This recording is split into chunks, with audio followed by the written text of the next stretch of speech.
Ever wondered what happens when a Wall Street banker is also a deranged killer? Welcome to the chilling world of American Psycho.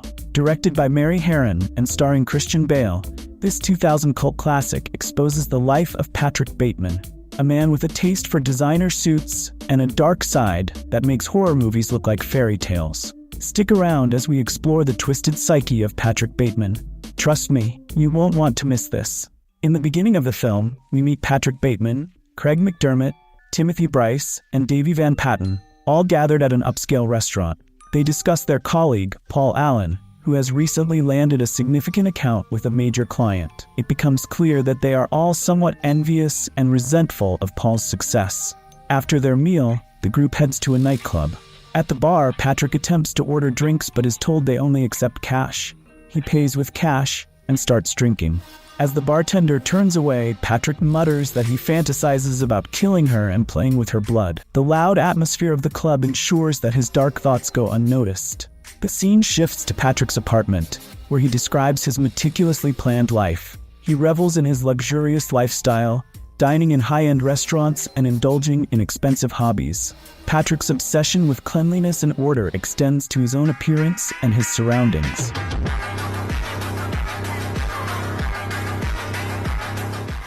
Later, Patrick joins his girlfriend, Evelyn, for dinner. Evelyn brings up the topic of marriage, but Patrick brushes off the suggestion, claiming he is too busy with work.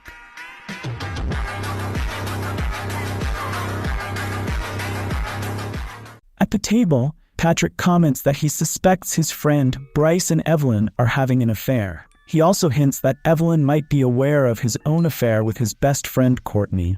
Patrick disapproves of Courtney's engagement to Louis, whom he regards as a loser. After the dinner, Patrick encounters a woman whom he greets with a smile. He later takes a blood-stained white bedsheet to a laundromat, only to be turned away. Patrick tries to convince the laundromat employee that the stains are from cranberry juice, but she remains unconvinced. He threatens her, saying that if she doesn't keep quiet, he will kill her. Fortunately for the laundromat employee, a friend of Patrick's arrives, and Patrick leaves with his bedsheet. Patrick then calls Courtney and invites her to dinner. Courtney initially declines, but Patrick persuades her by promising a meal at the exclusive Dossier restaurant. Courtney agrees, but Patrick ends up taking her to a different, less prestigious restaurant called Barcadia instead.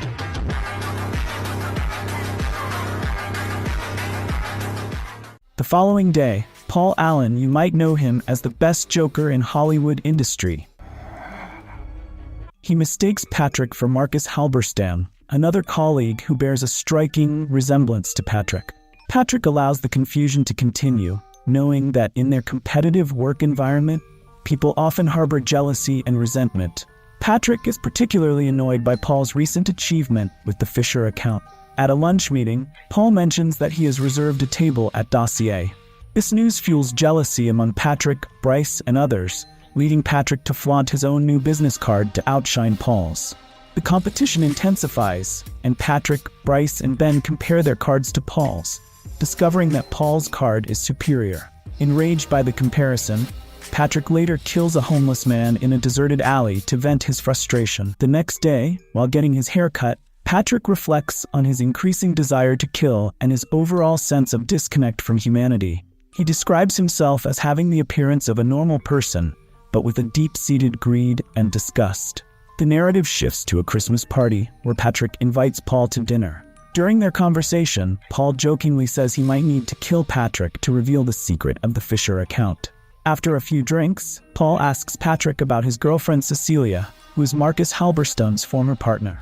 Patrick lies, saying Cecilia is having dinner with Evelyn. Paul insults Patrick, calling him a loser, which makes Patrick laugh. The scene transitions to Patrick's apartment, where Paul Allen, believing Patrick to be Marcus, is tied up and sitting with 4 papers that Patrick had earlier collected.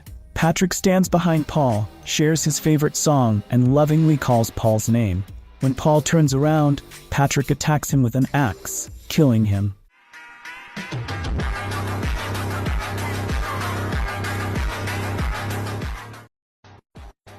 Afterward, Patrick disposes of Paul's body, dumping it in a remote location. Patrick returns to his apartment, packs some clothes into a suitcase, and creates a fake message on Paul's phone, stating that Paul is traveling to London. This is intended to mislead anyone who might suspect Paul's disappearance. The next day, while Patrick is at work, Detective Donald Kimball, hired by Paul's family to investigate his disappearance, arrives at the office. You might know him from this one. I saw how she trapped you. Patrick pretends not to know much about Paul and assures the detective that he will help with the investigation. Later, Patrick invites 2 prostitutes to his apartment. He refuses their request to leave, as he has unfinished business. He retrieves some tools from a drawer, indicating his sinister intentions. The next scene reveals the 2 women severely injured, victims of Patrick's violence. Detective Kimball meets Patrick again and inquires about his whereabouts on the day Paul vanished. Patrick fabricates an excuse, claiming he was at an important meeting. Donald suggests they have lunch the following week to discuss the matter further, and Patrick agrees. Patrick then goes to a club with friends and meets a woman named Christy. He lures her to his apartment. The next day, at his office, Patrick is seen playing with Christy's hair, a disturbing indication of his violent tendencies. When his secretary, Jean, enters the office, Patrick hides the hair and invites Jean to dinner.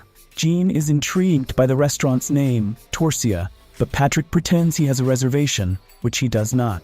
Before dinner, Patrick invites Jean over for drinks. While serving ice cream, Patrick opens the fridge to reveal a woman's severed head. During their conversation, Patrick questions Jean about the purpose of life and, in a sudden shift, pulls out a nail gun. However, he is distracted by a voicemail from Evelyn and tells Jean to leave, suggesting that Evelyn's presence might be harmful. The following day, while having lunch with Detective Kimball, Patrick is confronted with questions about his last interaction with Paul. Patrick insists that Paul had other plans and that he was not able to meet with him. Donald remains unconvinced and warns Patrick that the truth will come out. Patrick later contacts Christy, a prostitute, but she refuses to see him due to their previous encounter. He offers her more money and assures her that he will not harm her. He also mentions that Elizabeth, one of his friends, will join them. Instead of taking them to his apartment, Patrick takes them to Paul Allen's place, intending to stage a new scene. After some intimate moments, Patrick stabs Elizabeth and kills her. Christy tries to flee but finds herself in a room with the bodies of 2 other women. Panicking, Christy tries to escape, but Patrick, armed with a chainsaw and naked, chases her. She hides in a bathroom, only to find another dead body. Patrick, following her, attempts to attack her with the chainsaw. Christy fights back and escapes, but Patrick only catches up with her and drops the chainsaw on her, killing her. The next day, while withdrawing money from an ATM, Patrick encounters a cat. The ATM machine displays a message that it wants to eat the cat. Patrick, frustrated, attempts to shoot the cat, but is interrupted by a woman who scolds him. In a fit of rage, Patrick shoots and kills the woman. The noise attracts police attention, and Patrick, in a frenzy, starts shooting at the officers. The resulting chaos leads to the explosion of a police car, killing all the officers inside. Patrick, disoriented by the explosion, realizes the gravity of his actions. He flees the scene, accidentally ending up in a different building. When the security guard there asks him to sign in, Patrick shoots him and then kills a cleaner to eliminate witnesses. Returning to his apartment, Patrick sees a police helicopter hovering nearby. In a desperate move, Patrick calls his lawyer, confessing to the murders of at least 20 to 40 people, including Paul Allen. He describes his own mental state and asks to meet with the lawyer the next day. Patrick's confession is filled with self-pity and confusion, revealing his deteriorating mental state. The following day, Patrick visits Paul Allen's apartment to check on the bodies. To his shock, a real estate agent is showing the apartment to a prospective buyer. When Patrick checks the closet where he had stored the corpses, he finds it empty. The real estate agent informs him that this is not Paul Allen's apartment, leaving Patrick bewildered.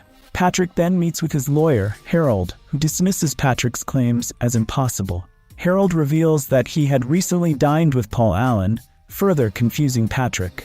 Realizing that his murders might have been fantasies, Patrick is left in a state of confusion and disbelief. The film concludes with Patrick's realization that he might never have committed any of the crimes he described. The line between his delusions and reality blurs, leaving the audience to question the true nature of Patrick Bateman's identity and actions. And there you have it, Patrick Bateman's wild killings might have only been in his head. His dark thoughts come from his deep mental struggles and anger. Even though he seems to escape the law, the real horror isn't the blood or the violence. It's the scary idea of a person so messed up that they can't tell what's real anymore. The film keeps us guessing, showing how terrifying the mind can be. Thanks for watching, and if you enjoyed this look into psychological horror, don't forget to hit that like button and subscribe for more.